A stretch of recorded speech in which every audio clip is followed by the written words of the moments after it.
dunia ndio elimu hizo. Ukasoma biology, ina maana mazingira.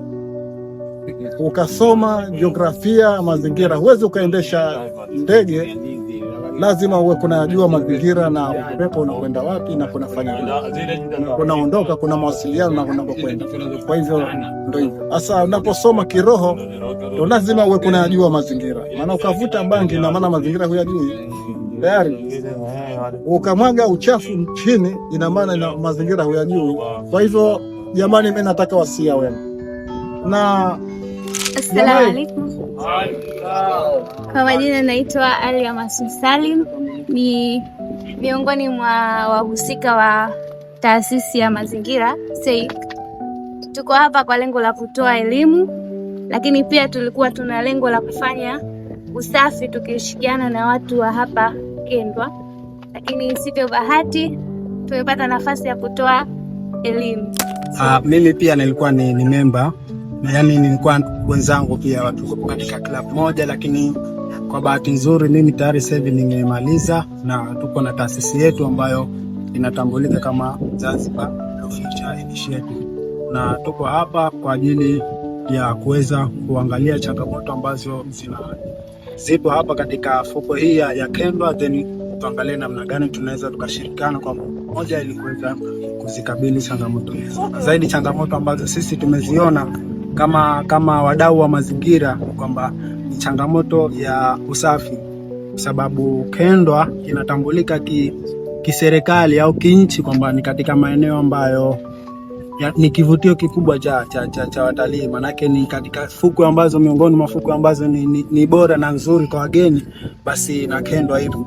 Lakini sasa unakuja kukuta kwamba ni kivutio kizuri, lakini unakuta ile mazingira yake bado hayajawa rafiki na wageni. Kwa hiyo kama vijana tumekuja hapa katika haya maeneo ili tujue changamoto kwamba kwa nini kwamba hichi ni miongoni mwa vivutio vizuri vya wageni au vya utalii kwa Zanzibar, lakini bado mazingira hapo hivi. Asante. Kwa hiyo tunaulizia changamoto gani ambazo zinaweza nyie zikakukumbeni kwenye mazingira haya, nyie ambao mnafanya kazi, wengine ambao ni wajasiriamali wenyewe wanaamua kufanya chochote kwa ajili ya kujiingizia kipato, lakini na kutokana na hizo changamoto ambazo mmeweza kukumbana nazo, mmeamua mfanye kitu gani ili ziondoke au mzipunguze? Na kwenye huo uamuzi mmeanzia sehemu gani na mmefikia sehemu gani, au labda kitu gani kimeweza kufanyeni nyie mkwame mpaka sasa hivi mazingira bado hajakaa sawa kama vile inavyotakiwa? Naam baba. Changamoto ziko nyingi, lakini mimi nitazungumza changamoto moja tu. Kwanza lazima tupate dustbin. Tupate dustbin wa kwanza, tupate na vifaa vya kusafishia ufukwe, kwa sababu sisi tunasafisha ufukwe lakini hatuna vifaa. Tunatafuta tunakusanya uchafu lakini hatujui tunaupeleka wapi.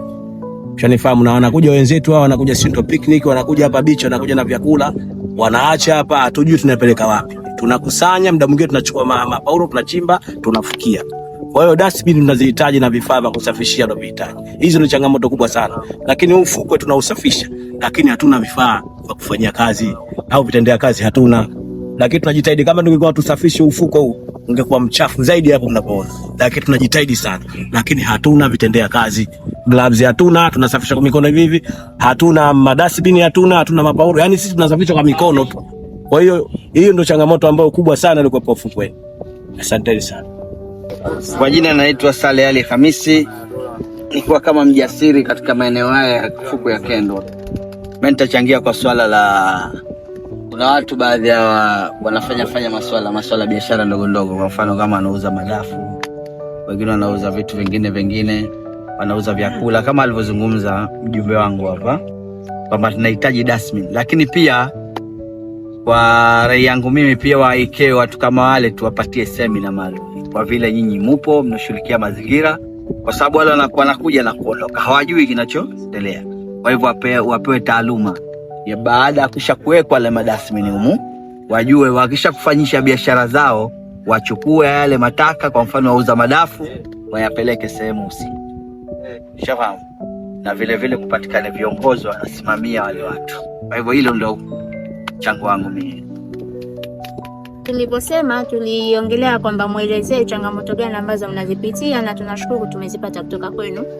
Sasa jambo jingine ambalo tunataka kujua, labda nyie kama nyinyi, tuseme si ambao tunafanya kazi katika mazingira haya, si wanakijiji, tumechukua hatua gani sisi wenyewe kwa ajili ya kulinda mazingira yetu hapa bichi?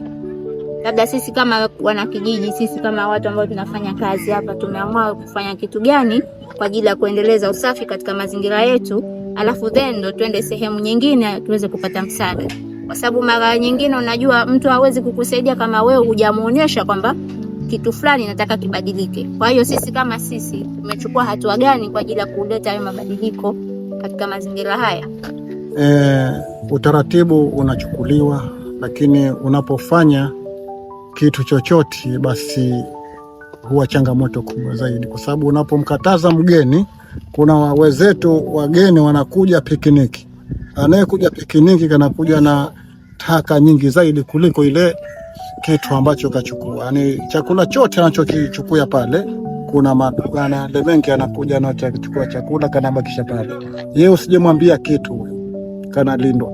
Kwa hivyo ina maana ile pale jamii inapata kazi kubwa kuliko wale wenyeji, wale wageni ambao wanakuja. Kwa hivyo ina maana hii huwa inatupa hasara kubwa, kwa sababu itabidi sisi tuwakodi watu kuhamisha zile taka zao. Hawana habari ya nini. Na hao wanaokuja na madafu, wao wanakata humo, wakishakata wanatuya pale. Hasa pale sisi tunalipa, yule mlipaji yeye hana habari. Na ukija ukamuuliza ukampeleka kwa sheha, basi ina maana kata kamato, kwa sababu hata kibali pia hana. Kwa hivyo ina maana tunafanya jitihada hiyo, lakini hatujafanikiwa. Bado tukali wachanga. Lakini nategemea kwa kuwa tushapata elimu, tutajitahidi ya kufanya miundombinu ambayo itatuwezesha kufanikiwa. Domo litazungumza sana lakini halifanyi kitu. Je, mtatusaidia nini? Sije umenifahamu mtatusaidia nini kwa kuwa nyie ndo uwezetu, taasisi yenu tulikuwa hatujaijua. Sisi unaotona hivi katika huu utalii tulikuwa hata majela hatujaona, lakini kutokana na madomo yetu jela tushazona. Kwa haya mambo ya utalii, kwa haya kutaka usafi, lakini tushazona jela. Sasa sisi mtatusaidia nini ili na sisi tupate njia ya kuendesha haraka pamoja na kuwa taimu zishakuwa si zetu tena?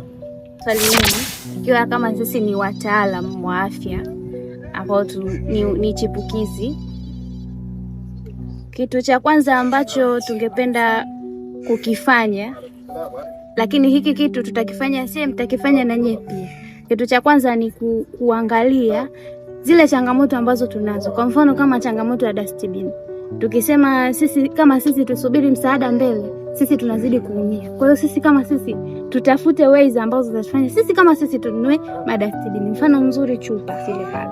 Unaziona hizo chupa zinauzwa.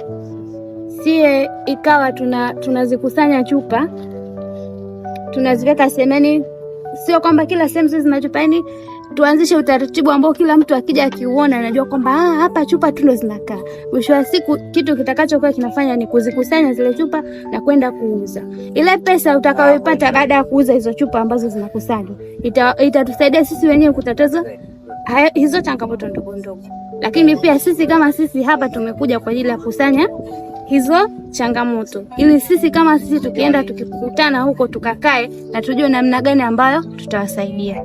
Na kwa sababu mishe yetu sisi ya kuja leo kufanya usafi imefeli, tunaamini tutawarudia tena, kwa sababu lengo letu lilikuwa ni nini? Ni kufanya usafi na si kutoa elimu peke yake. Ni hivyo sana. Tunaweza tukakusanya chupa, ni sahihi kabisa, lakini kukaja kukaongezeka na uchafu mwingine, kwa sababu kitendo cha kukusanya taka kuziweka sehemu nyingine na watu wanajua hapa ndo sehemu za kutupa taka, na watu wanaongeza taka. Kama kulikuwa na chupa, basi kutakuwa na takataka zingine zote tutajasema. Kwa hiyo cha msingi tupate dustbin.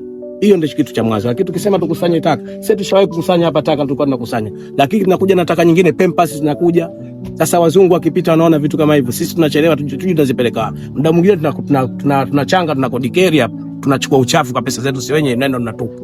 Sasa hizi ndo changamoto zilikuwepo. Kwa hiyo tukipata dustbin na vitu vya kuweka uchafu, hilo swala litaisha, kwa sababu sisi wenyewe tunajua usafi. Na ndio maana unakuta hii bichi tunasafisha. Huyu alikuwa anasafisha peke yake bichi nzima, alikuwa lakini kashindwa. Na mimi kadhalika nilikuwa nasafisha peke yangu fuko, nimeshindwa. Kwa hiyo ndo changamoto ziko hivyo. Jitahidini sisi tupate hizi dustbin na hizi za kusafishia. Sisi tutasafisha ufukwe, hakuna tatizo mbona. Kwa hiyo ndo hivyo. Yange mvuvi katika sehemu ya Kenya. Ndio jambo lenu nyinyi sinatoka serikalini. Hao hamuhusiki na serikali. Hamuhusiki nyinyi? Ni wanafunzi watoto pia. Hamna uhusiano na serikali. Mnaweza kulifikisha kwenye serikali Haya. Si jambo la kukaa tukapoteza masaa la kuzungumzia hili. Si swala la mazingira.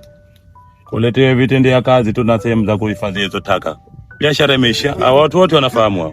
Na kila mtu ana faida na habari zote hiyo bichi. Ziaekwe madampo ya kutilia taka. Hamna madampo. Na useme labda sijui tutoe pesa ya samaki tukanunue dampo kwa sababu prison ya ile ni kule shilingi 60,000 mgeni mmoja. Tuna watu wanalipa wanapeleka wageni huko. Ukaenda Jozani 40,000. Kila pale mgeni akaenda kojoa analipa. Ili alete madampo na serikali aekwe watu watie taka. Tusikae tukazungumza sana kama tunalumbana. Mambo mepesi sana hayo. Si ya kupoteza muda. Karibuni. Sana kwa muda wenu na tumeweza kuongea mengi, tumejua mengi kutoka kwenu na sisi pia tumeweza kushauri upande wetu.